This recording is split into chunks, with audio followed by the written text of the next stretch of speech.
एक बहुत ही ईमानदार ਅਤੇ ਸੱਚੀ ਸੁੱਚੀ ਸ਼ਖਸੀਅਤ ਦੇ ਮਾਲਕ ਸਾਬਕਾ ਪ੍ਰਿੰਸੀਪਲ ਸਰਦਾਰ ਭਾਗ ਸਿੰਘ ਚੌਹਾਨ ਪਿਛਲੇ ਦਿਨੀ ਆਪਣੇ ਸਵਾਸਾਂ ਦੀ ਪੂੰਜੀ ਨੂੰ ਖਰਚਦੇ ਹੋਏ ਪਰਮਾਤਮਾ ਦੇ ਚਰਨਾਂ ਵਿੱਚ ਜਾ ਬਿਰਾਜੇ। ਉਹਨਾਂ ਦੀ ਯਾਦ ਵਿੱਚ ਇੱਕ ਧਾਰਮਿਕ ਸਮਾਗਮ ਦਾ ਆਯੋਜਨ ਉਹਨਾਂ ਦੇ ਸਮੂਹ ਪਰਿਵਾਰ ਵੱਲੋਂ, ਜਿਨ੍ਹਾਂ ਵਿੱਚ ਸਰਦਾਰਨੀ ਸੁਰਿੰਦਰ ਕੌਰ, ਸਰਦਾਰ ਬਲਵੀਰ ਸਿੰਘ, ਸਰਦਾਰ ਗੁਰਿਕਬਾਲ ਸਿੰਘ, ਸਰਦਾਰ ਸੁਦਾਗਰ ਸਿੰਘ, ਸਰਵਿੰਦਰਜੀਤ ਕੌਰ, ਜਸਵੀਰ ਕੌਰ ਅਤੇ ਉਹਨਾਂ ਦੇ ਸਮੂਹ ਪਰਿਵਾਰ ਵੱਲੋਂ ਗੁਰਦੁਆਰਾ ਸ਼੍ਰੀ ਗੁਰੂ ਗ੍ਰੰਥ ਸਾਹਿਬ ਜੀ ਪਿੰਡ ਸ਼ਾਮਗੜ ਨੇੜੇ ਸਮਰਾਲਾ ਜ਼ਿਲ੍ਹਾ ਲੁਧਿਆਣਾ ਵਿਖੇ ਕਰਵਾਇਆ ਗਿਆ, ਜਿਸ ਵਿੱਚ ਰਾਗੀ ਸਿੰਘਾਂ ਵੱਲੋਂ ਕੀਰਤਨ ਦੀ ਹਾਜ਼ਰੀ ਲਗਵਾਈ ਅਤੇ ਆਈਆਂ ਹੋਈਆਂ ਸਮੂਹ ਸੰਗਤਾਂ ਨੂੰ ਉਸ ਪਰਮ ਪਿਤਾ ਪਰਮਾਤਮਾ ਦੇ ਚਰਨਾਂ ਨਾਲ ਜੋੜਿਆ। ਪ੍ਰਿੰਸੀਪਲ ਸਰਦਾਰ ਭਾਗ ਸਿੰਘ ਚੌਹਾਨ ਜੀ ਦਾ ਜਨਮ ਸਨ 1938 ਨੂੰ ਮਾਤਾ ਪੰਜਾਬ ਕੌਰ ਹੁਣਾਂ ਦੀ ਕੁੱਖੋਂ ਪਿਤਾ ਸ਼੍ਰੀ ਸੰਤ ਰਾਮ ਜੀ ਦੇ ਘਰ ਨਾਨੋਵਾਲ ਕਲਾਂ ਵਿਖੇ ਹੋਇਆ। ਆਪ ਜੀ ਬਚਪਨ ਤੋਂ ਹੀ ਬਹੁਤ ਹੀ ਹੋਣਹਾਰ ਪ੍ਰਤਿਭਾ ਦੇ ਮਾਲਕ, ਸੁਗੜ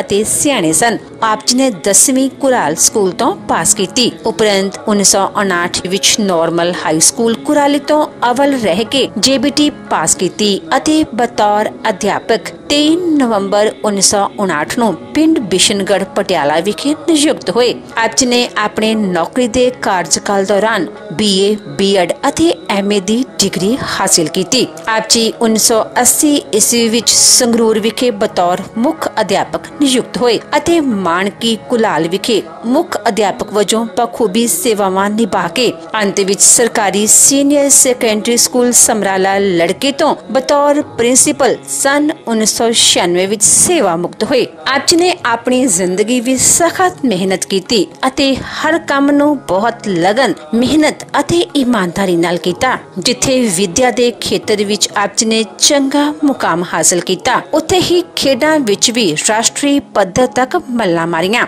ਆਪ ਜੀ ਨੇ ਆਪਣੇ ਬੱਚਿਆਂ ਨੂੰ ਵੀ ਖੂਬ ਚੰਗੇ ਸੰਸਕਾਰ ਦਿੱਤੇ। ਆਪ ਜੀ ਦੇ ਵੱਡੇ ਬੇਟੇ ਸਰਦਾਰ ਬਲਬੀਰ ਸਿੰਘ ਜੀ ਬਤੌਰ GM ਸੇਵਾਵਾਂ ਨਿਭਾ ਰਹੇ ਹਨ, ਜਦੋਂ ਕਿ ਆਪ ਜੀ ਦੇ ਛੋਟੇ ਬੇਟੇ ਸਰਦਾਰ ਗੋਰੀਕਬਾਲ ਸਿੰਘ ਜੀ ਆਪ ਜੀ ਦੇ ਹੀ ਨਕਸ਼ੇ ਕਦਮਾਂ ਤੇ ਚਲਦਿਆਂ ਬਤੌਰ ਲੈਕਚਰਰ ਸੇਵਾਵਾਂ ਨਿਭਾ ਰਹੇ ਹਨ ਅਤੇ ਆਪ ਜੀ ਦੀ ਬੇਟੀ ਜਸਵੀਰ ਕੌਰ ਬਤੌਰ ਲਾਇਬ੍ਰੇਰੀਅਨ ਸੇਵਾਵਾਂ ਨਿਭਾ ਰਹੀ ਹੈ। ਸਰਦਾਰ ਭਾਗ ਸਿੰਘ ਚੌਹਾਨ ਜੀ ਗਰੀਬਾਂ ਅਤੇ ਦੀਨ ਦੁਖੀਆਂ ਦੇ ਮਸੀਹਾ ਸਨ ਅਤੇ ਹਮੇਸ਼ਾ ਹੀ ਹਰ ਇੱਕ ਦੀ ਮਦਦ ਲਈ ਤਿਆਰ ਬਰ ਤਿਆਰ ਰਿਹਾ ਕਰਦੇ ਸਨ। ਆਪ ਜੀ ਬਹੁਤ ਹੀ ਮਿੱਠੀ ਬੋਲੀ ਦੇ ਮਾਲਕ ਸਨ ਅਤੇ ਆਪਣੀ ਮਿੱਠੀ ਬੋਲੀ ਨਾਲ ਹਰ ਇੱਕ ਨੂੰ ਆਪਣੀ ਤਰਫ ਖਿੱਚਣ ਦੀ ਸ਼ਕਤੀ ਆਪ ਜੀ ਵਿੱਚ ਮੌਜੂਦ ਸੀ। ਸਰਦਾਰ ਭਾਗ ਸਿੰਘ ਚੌਹਾਨ ਪਰਮਾਤਮਾ ਦੇ ਘਰ ਪ੍ਰਤੀ ਸੱਚੇ ਸ਼ਰਧਾਵਾਨ ਸਨ। ਰੋਜ਼ਾਨਾ ਗੁਰੂ ਘਰ ਜਾਣਾ, ਨਿਤਨੇਮ ਕਰਨਾ ਆਪ ਜੀ ਦੀ ਦਿਨਚਰਿਆ ਸੀ।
जो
जाग रे ओ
परिवार में सच्चे मेरे भयंकर रखना अंग संतों की सहसा करना प्रिंसिपल भाग सिंह जी ने जितनियां भी संगत उन्होंने अंगों अरदास में शामिल होइयां अते शब्दां दे कोई करन वास्ते हाजिर होइयां इन्हां दियां हाजरियां कर प्रवान करनियां तिल फुल पीढ़ावां कर प्रवान करनियां सीस परिवार को आपनी दियां बख्शियां होइयां दातां आपनी के दयाल कड़ा प्रसाद जी दे सदके हाजिर है कर प्रवान करो दर प्रवानियां प्रसाद संतुल बरताउन की आज्ञा हुई जोश गया पिया सतनाम श्री वाहिगुरु वाहिगुरु वाहिगुरु जपी पौनो दान ज्योति जपी सब सर बुराई करने के मां बाप अनुसार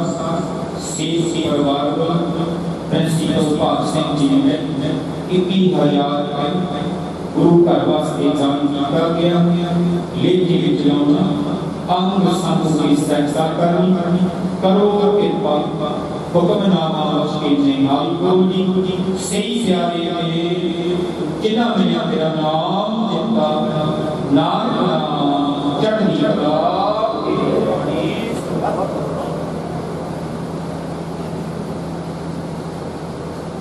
वाहिगुरु जी का खालसा वाहिगुरु जी की सोरठ महला तीजा कर पहला एक ओंकार सतगुर प्रसाद सेवक सेव कर सबसे जिन शब्द साधे आया गुर कृपा ते निर्मल हुआ जिन विचों सेवक सेव कर सबसे जिन शब्द साधे आया गुर कृपा ते निर्मल हुआ जिन विचों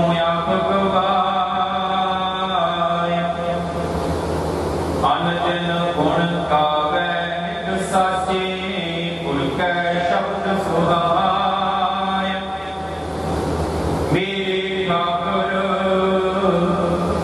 हम बारक शरण तुम्हारी एको सच्चा सच तुम केवल आप मुरारी रमाओ जागृत रहे तिनी प्रभाय शब्द हो मैं गिरती मैं सदा हर जने उदासी ज्ञान तत् विचार सतगुर सेव सदा सुख पाया हर रखिया एहो मनुआ तैग सतानंदा दूजे भाई को आजाए मन मुख मोहक हर नाम न चेतै कृपा जन्म गवाए सतगुर भेटै नाम पाए हमै मोह जुदाया हर जन साचे साच कमाए गुर कै शब्द विचारा आपे वेद लय प्रभ सचै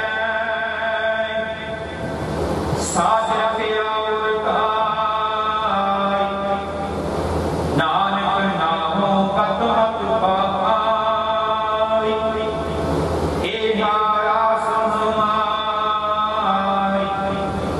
आपे वेद लय प्रभ सचै साथ रखिया उरताई नानक नामो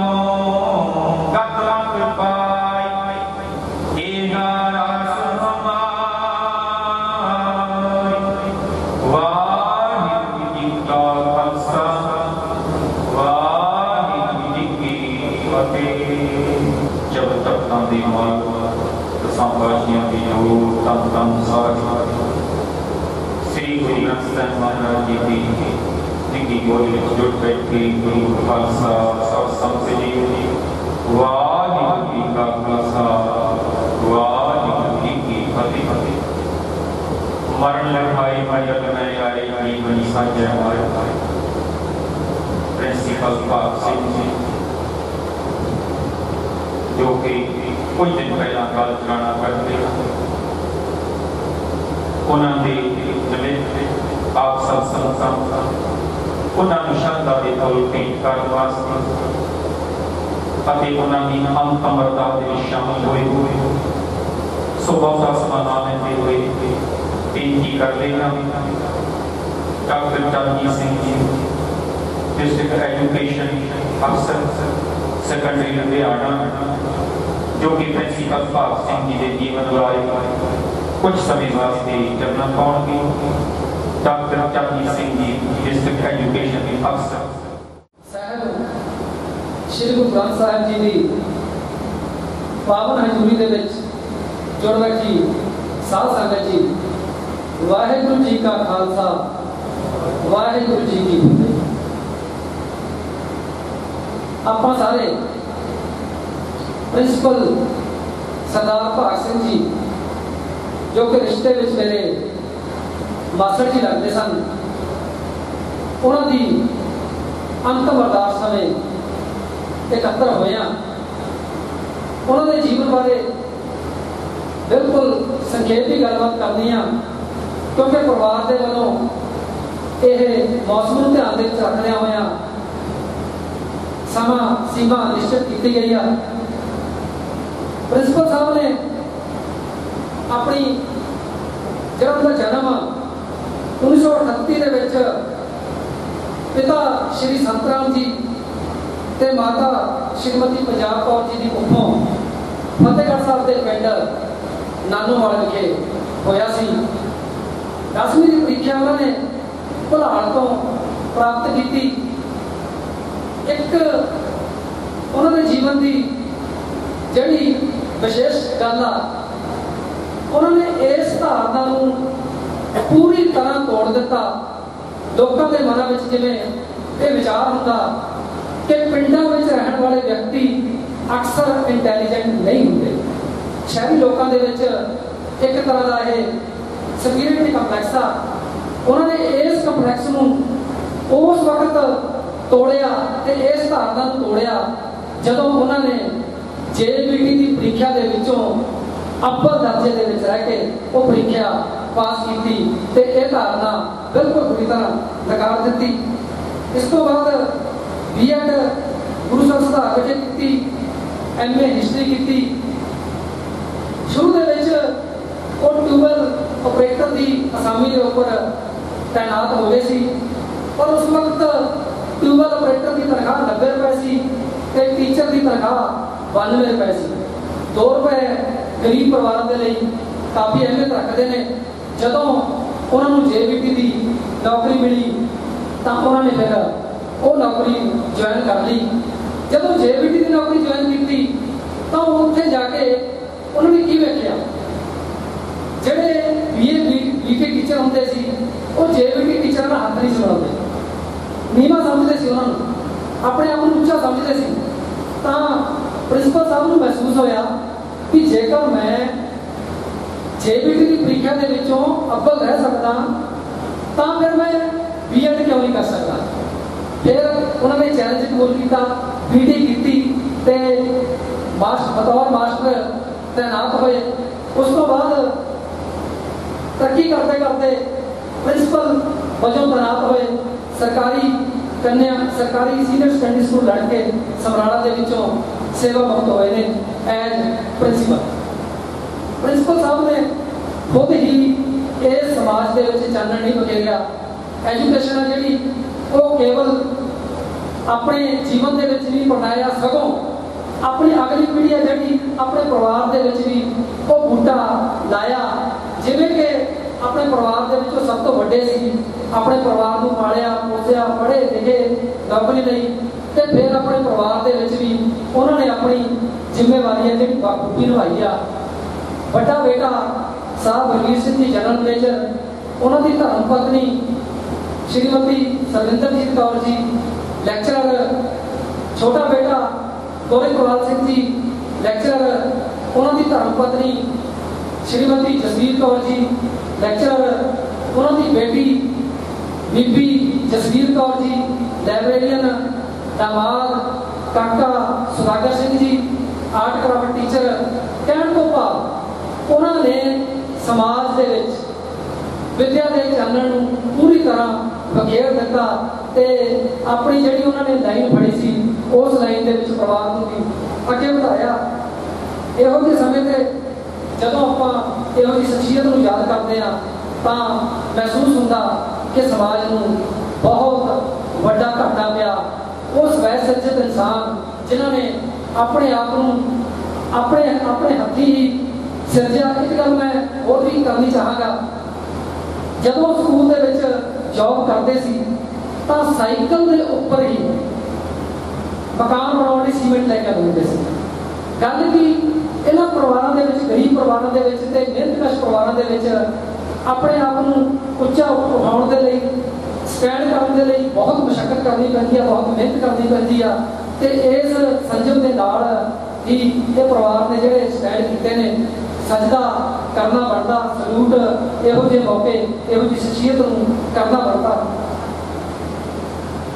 परिवार के कोल श्री अमरीक सिंह ढिल्लों जी MLA साहब, श्री जगजीवन सिंह खीरनिया जी ex-MLA साहबान, श्री परमजीत सिंह ढिल्लों जी हल्का इंचार्ज श्रोमणी अकाली दल हाजिरी लगा के गए हैं। सबका धन्यवाद। कुछ शोक संदेश आए हैं। श्री अजीतपाल सिंह जी AEO दफ्तर जिला सिक्ख्या अफसर लुधियाना, सरकारी मिडल स्कूल भावला, सरकारी मिडल स्कूल भावला, सरकारी सीनियर सेकेंडरी स्कूल कलाहा दफ्तर जिला सिक्ख्या अफसर लुधियाना। परिवार वालों आप समूह संगत का तह दिलों धन्यवाद। सब नूं बेनती आ कि जिन्होंने गुरु का लंगर नहीं छकिया कृपा करके गुरु का लंगर जरूर छक के जाना। सब का बहुत बहुत धन्यवाद।